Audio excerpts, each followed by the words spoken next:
Page 9, the Carman's Whistle. Now on page 7 they present some stuff in that I don't really cover that kind of stuff directly in the videos. I sort of cover them in the pieces when I'm covering the pieces. So if you have a teacher, they'll go over that stuff with you. If you were my student and I was giving you a lesson, I would cover that stuff, but that's really not the purpose of these videos. So I'm going to skip page 7. If you have any questions about the page, you're free to ask me. On page 8, they give you a timetable of the different musical periods. Understand on those dates they give are not set. In other words, it's not a clean divide between one period and another. It overlapped a little bit. It evolved over time. But those are a general guide of the dates involved to give you an idea of how music has evolved over the years from 500 on. We had music before year 500, they're just not covering it here. And as far as 1910 down to contemporary, I'm guessing that right now we're in a split into another type of musical period, which we don't know yet, but 100 years from now, they'll probably look back and identify it and label it as something. But Carman's Whistle, let's talk about it. 3/4 time, 2 sharps, starting with the right hand. 4th finger on D. Let's get the notes and the rhythms.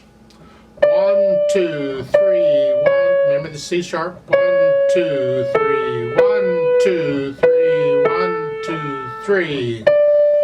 3, 1, 2, 3, 1, 2, 3. The dotted rhythm, 1 and 2 and. Generally on these, I feel that 8th note rather than counting because I'm lazy. 1 and 2 and 3. I just go 1, 2, 3, and I know there's 2 8th notes in there. 1, 2, 3, 1, 2. Now lift up, 3rd finger on G there, 2nd line. 1, 2, 3. Don't forget the F sharps. 1, 2, 3, 1, 2. Just know the 8th note comes on 2. 1 and 2 if you want. 3rd line. Now they're saying 4th finger on here because you gotta go down here. Well, if you're going to do that, let's prepare it.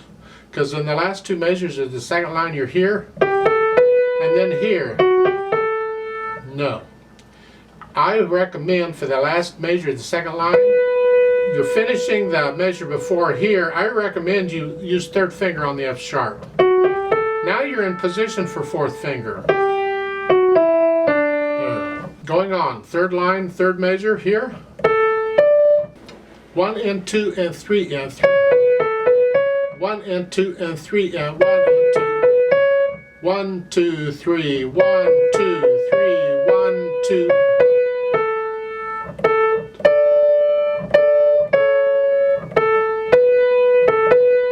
And then cross over. Now this is tricky. Next to the last line, the last 2 measures, or the 4th line down, last 2 measures, whichever.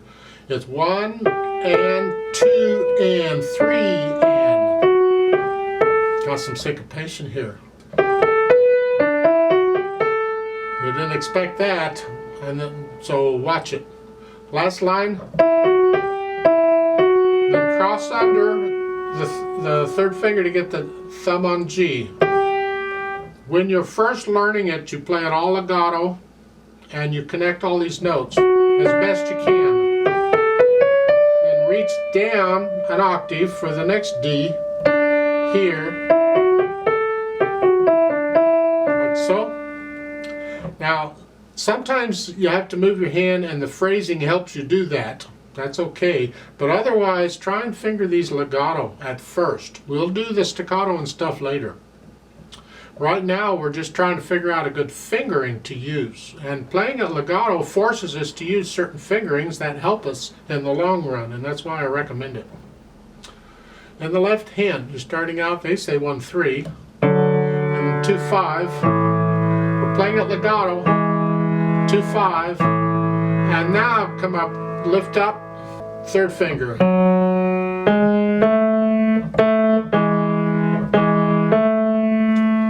Go on. 2-5. You're going to do that for a while. 3rd line down. You're here, and and then 2-1, and then 2-5, and then now that say back down to 3-1, 2-5, 2-1, G sharp, and now lift up third finger. That's a G sharp, 1 and 2.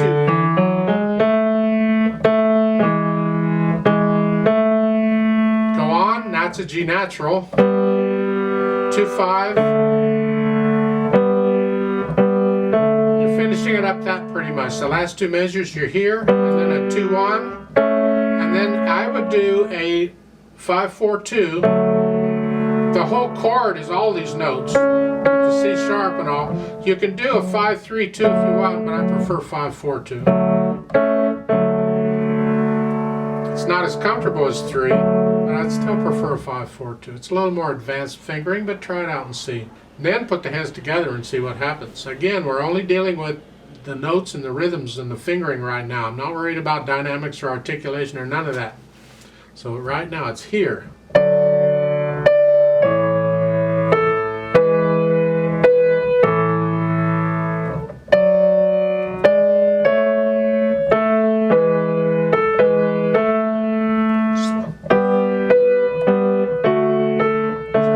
Are different now in the hands. 2, 3, 1, 2, 3, 1, 2, 3.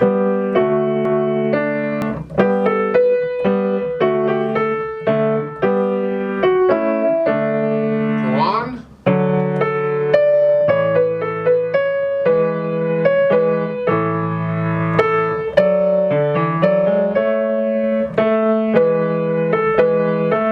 Go on.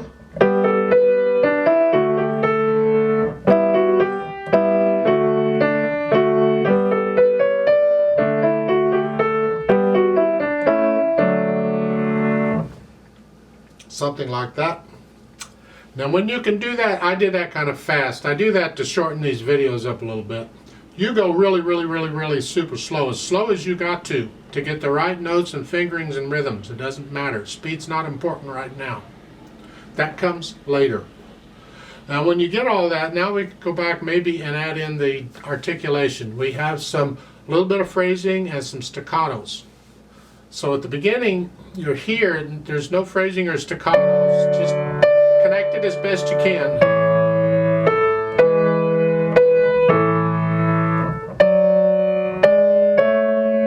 Now, connect this. Don't know why that's there, but it is, so okay. Then, second line, second measure, we start these staccatos. I'm going to recommend a light wrist or hand staccato here. So it's just...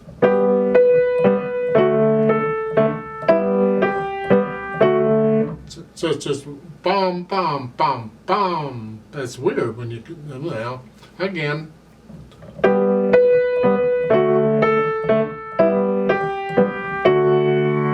Now the right hand is legato, but the left hand still has staccatos. But the right hand has a phrase, lift up, and the left hand still has staccatos, huh?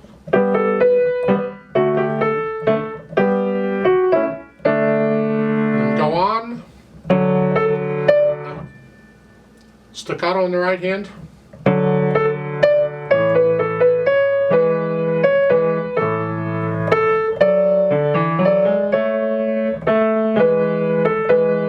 Go on, now watch the phrasing. It's here, lift up.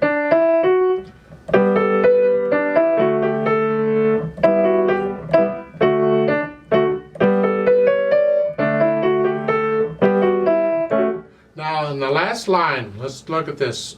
Slowly, you have this. The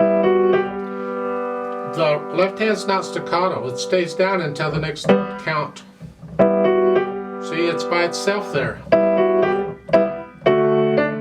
And then in the next measure, it's not staccato now. So you're going to lift up a little early, so you see of a phrase. But don't make it too short. So the first two measures again is here.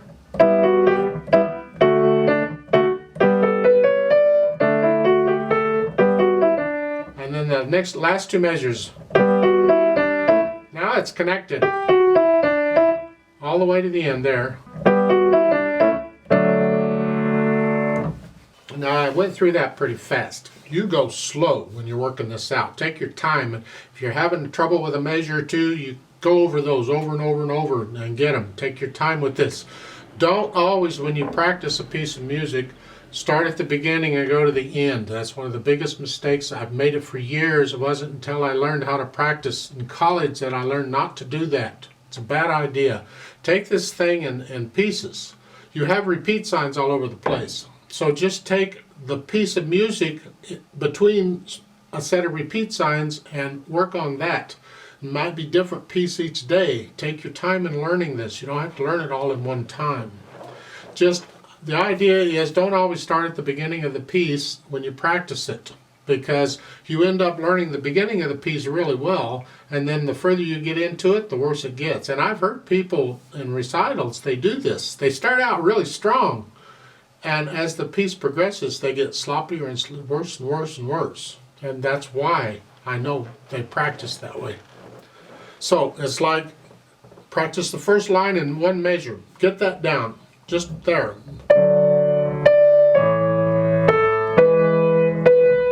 Whatever, get that part. And when you're satisfied with it, then go to the second and skip the first. Don't practice it anymore for a while. You got it. Goes directly to the first, or the next line on the next set of repeat signs.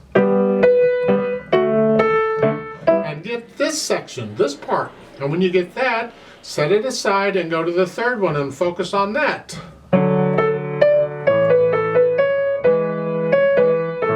And work on that section until you can get it, and then the last section, same thing. And then once you've got all that, then go back and put it all together. I think you'll be amazed at how easy it comes together once you've broken it up into pieces and practiced the pieces. Because even though you may not have played the first part for a while because you're working on the others, you'll remember it. It works very well. I can't explain exactly why, but it works very well. I highly recommend, give it a try and see what you think. It's a much more efficient way to practicing too than just going through it every single time. Now, dynamics starts out loud. That's going to be mostly for the right hand. So here, keep the left hand soft.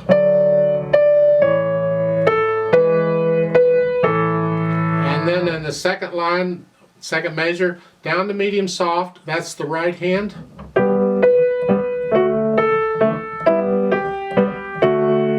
Then medium loud, that's the right hand. The third line down after the repeat sign, that's loud, right hand.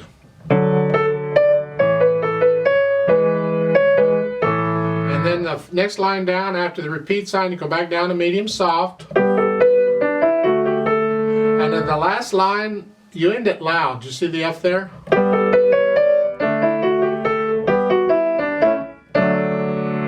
So forth, then you repeat each of those sections that you're supposed to repeat. Tempo-wise, it just says lively.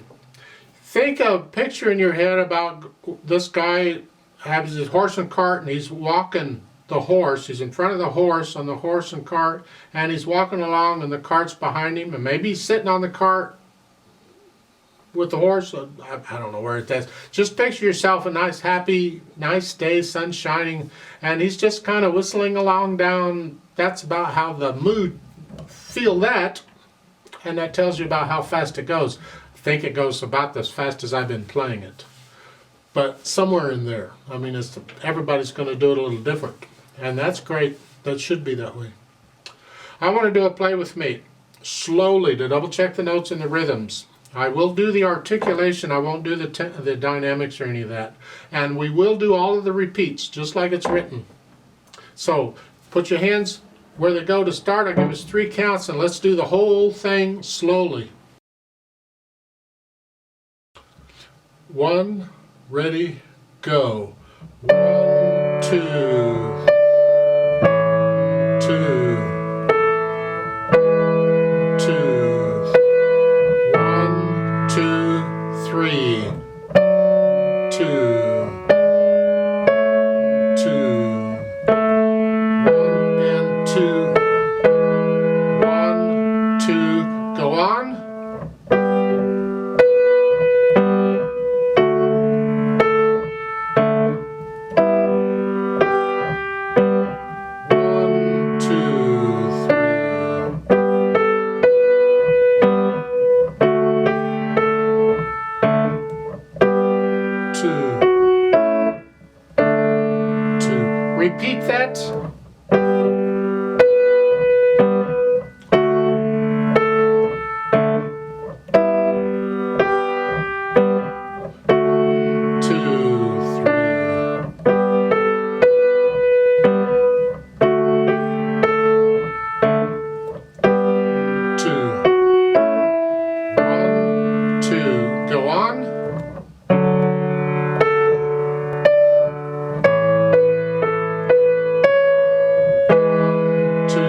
Go on.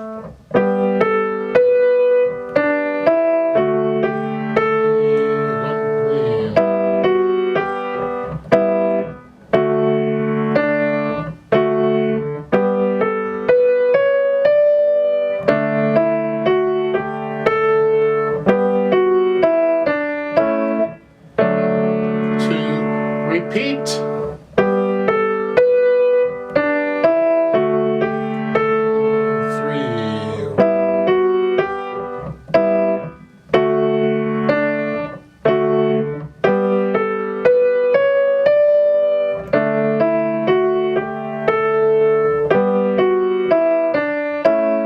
One, two, three.